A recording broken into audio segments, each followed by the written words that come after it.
বঙাইগাঁৱত অনুষ্ঠিত আমাৰ সদৌ কোচ ৰাজবংশী ছাত্ৰ সন্থাৰ একত্ৰীকৰণ সভাত একত্ৰীকৰণ আৰু প্ৰতিনিধি সভাত মোক কেন্দ্ৰীয় কমিটিৰ সহকাৰী সম্পাদক ৰূপে নিযুক্তি দিছে।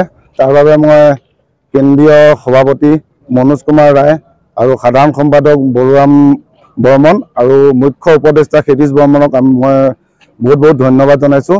তাৰ লগতে আমি মনোজ কুমাৰ ৰায় আৰু বৰুৰাম বৰ্মনৰ নেতৃত্বত আমি আমাৰ যি কোচ ৰাজবংশী জনগোষ্ঠীৰ যি মূল দাবী 6 জনগোষ্ঠীৰ যি জনজাতিকৰণ, আমাৰ কোচ ৰাজবংশীৰ যি জনজাতিকৰণ আৰু যি আমাৰ পৃথক কমতাপুৰৰ দাবী আমি আন্দোলনখন তীব্ৰত কৰি তুলিম।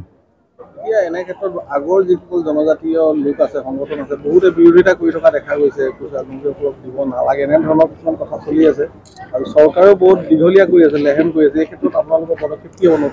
হয়, এই ক্ষেত্ৰত আমাৰ ক'বলগীয়া এইটোৱে যে আমাৰ কোচ ৰাজবংশীসকল সঁচাকৈ আমাৰ বহুত পুৰণি জনগোষ্ঠী।